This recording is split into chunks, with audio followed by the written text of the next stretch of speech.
दर्शकों, आज का हमारा ये एपिसोड और ज़्यादा खास होने वाला है क्योंकि आज हमारे साथ हैं डॉक्टर हरप्रीत सिंह गिलोत्रा जी, जो कि हैं सीनियर कार्डियोलॉजिस्ट सोहाना हॉस्पिटल मोहाली में। सर, आपका बहुत बहुत स्वागत है और आपका बहुत बहुत धन्यवाद कि आपने हमारे दर्शकों के लिए समय निकाला और हमें आपने अपने साथ इस राइड में जगह दी।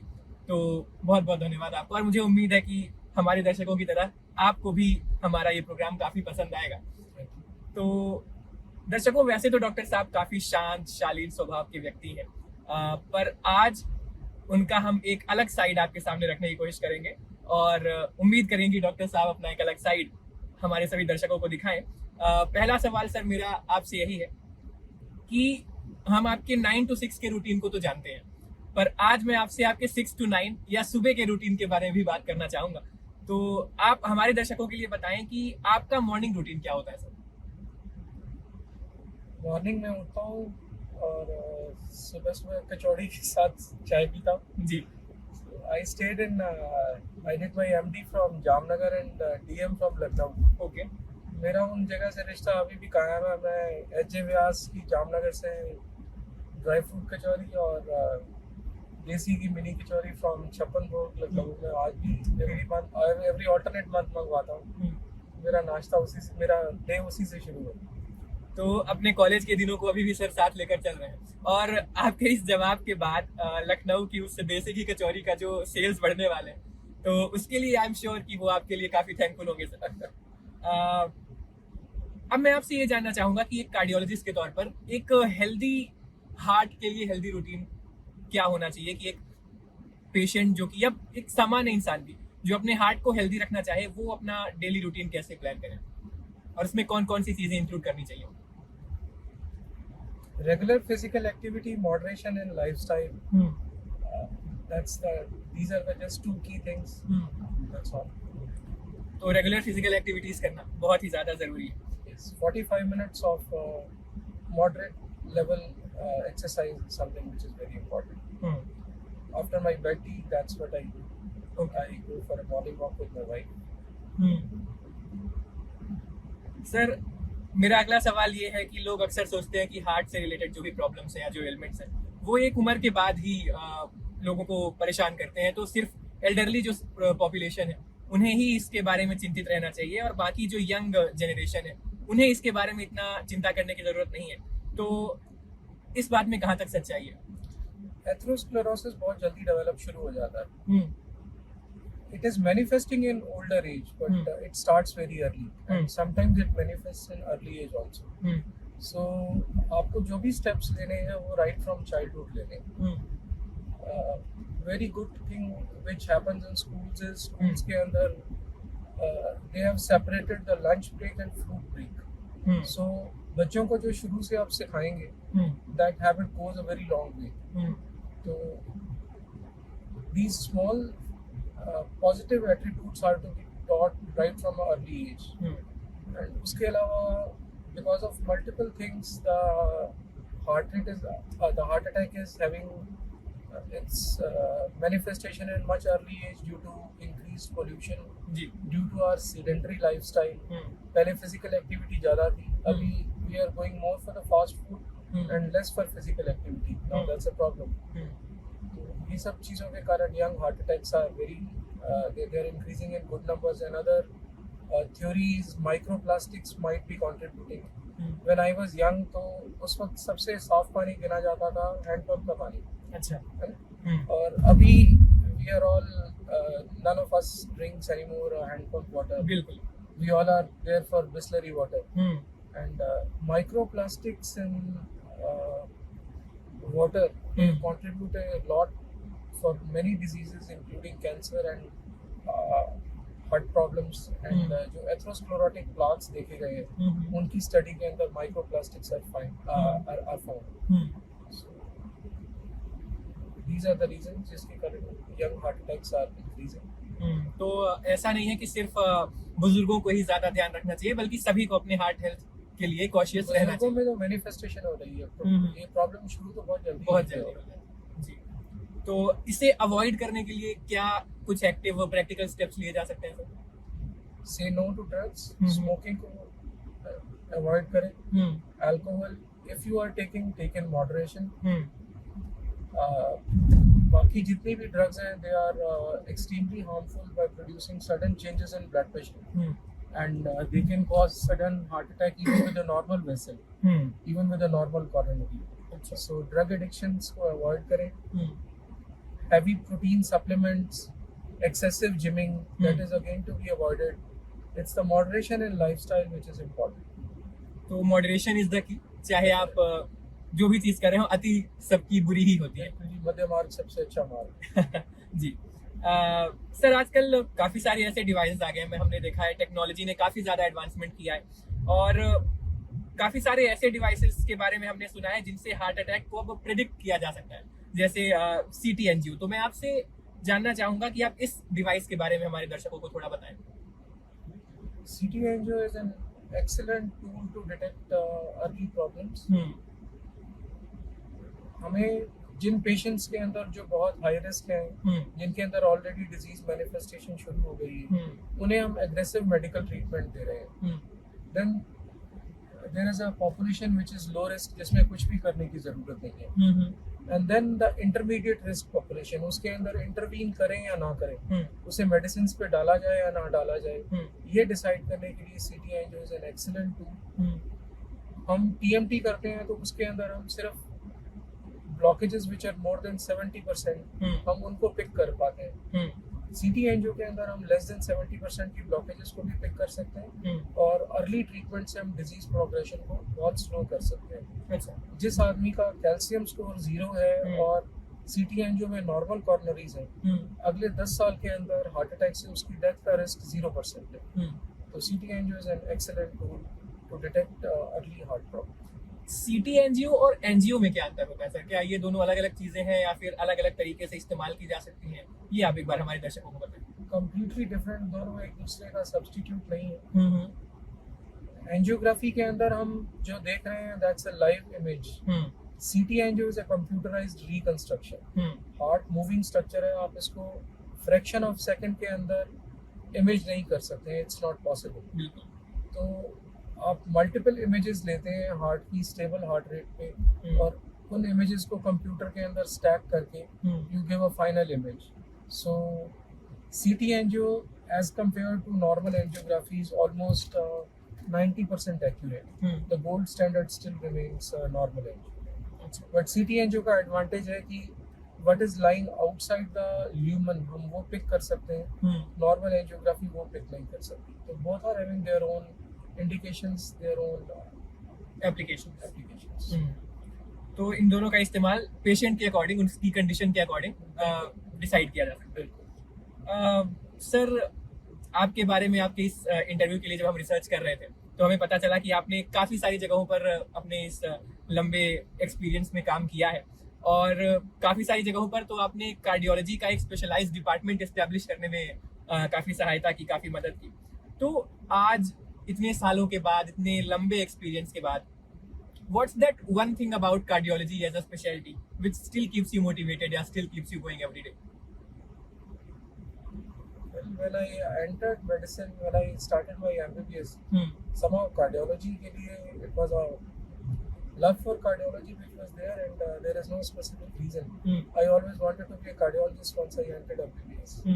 And my family, my parents, my wife, they supported me in this pursuit. My father could not do his MD medicine because even after getting admission, he was not having 850 rupees as his college fee to be given.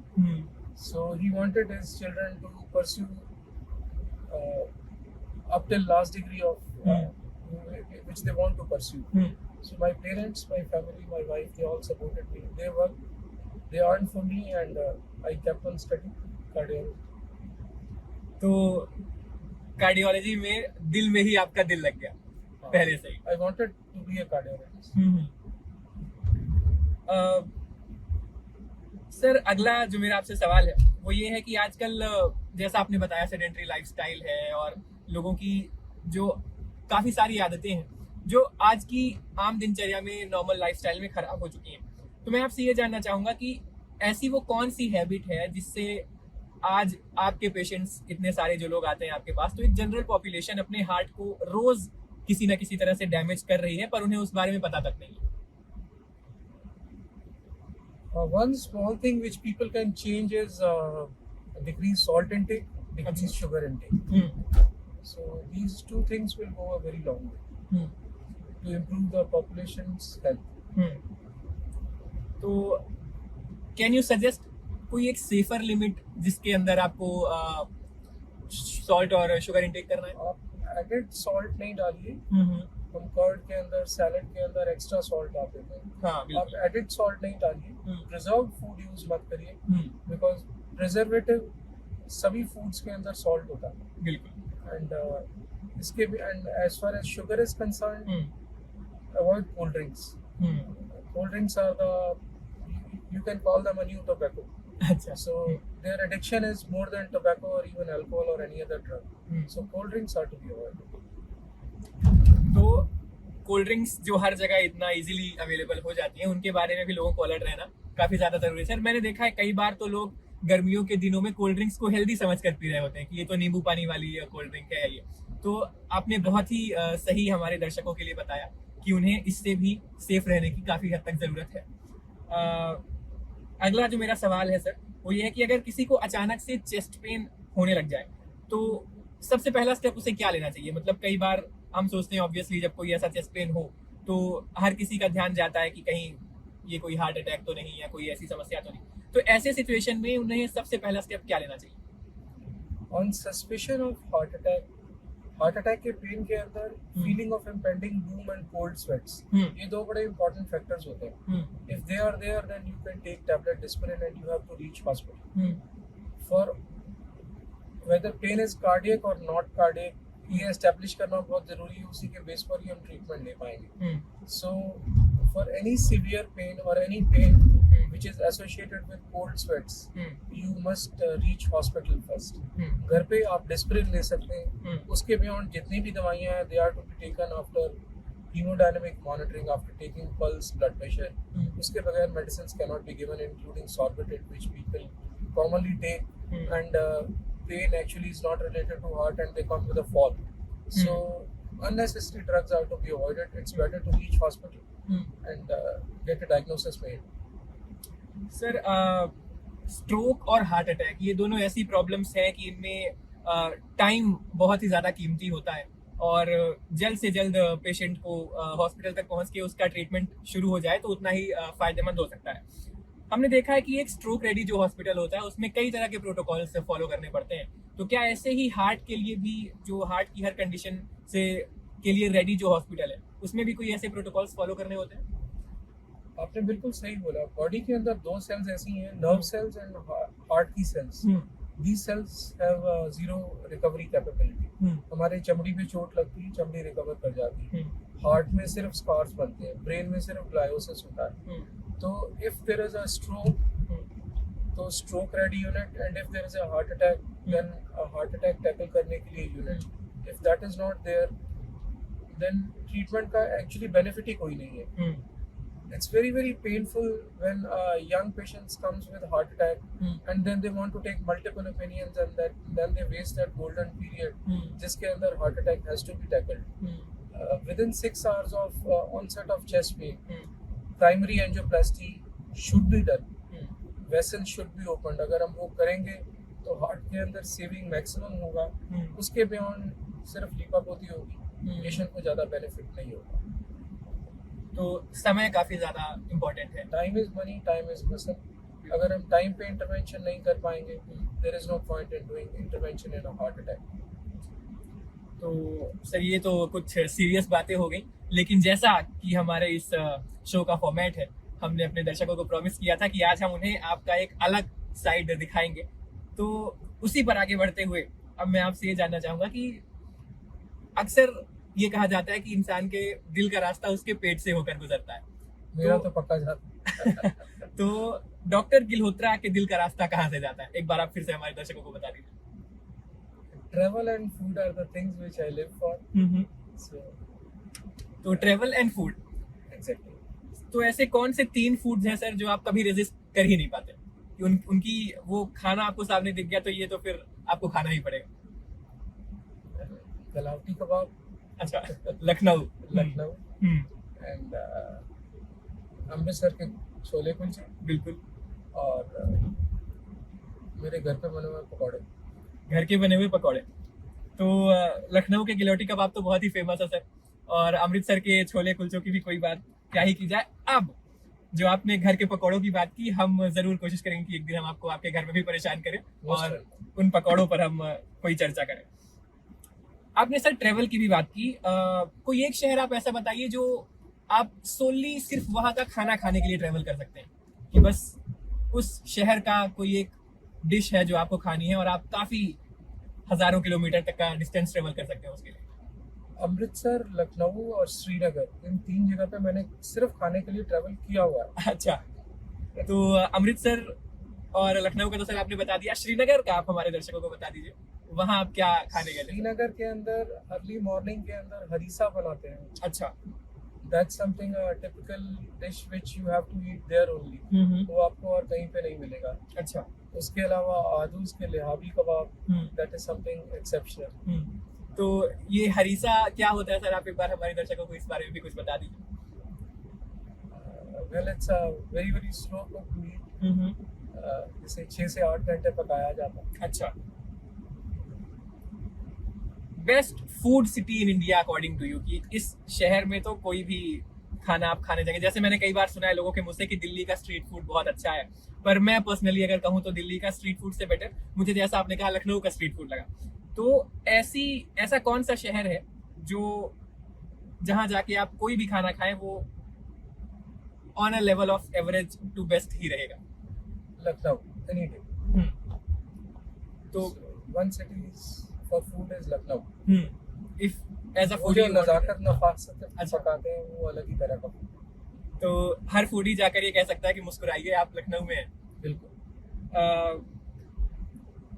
Sir आपने खाने की बात की, आपने बताया कि आप travel और फूड के लिए ही जीते हैं, पर आपने जो इतनी लंबी स्टडीज की, आपने जो कॉलेज लाइफ थी, उस समय आपने मेस का खाना भी जरूर खाया होगा। तो being a foodie, how difficult was it to survive with mess का खाना, या फिर आपके मेस का खाना अच्छा होता है, डॉक्टर्स को अच्छा खाना मिलता है? नहीं, डॉक्टर्स का lifestyle is a very poor lifestyle and we also had a poor lifestyle and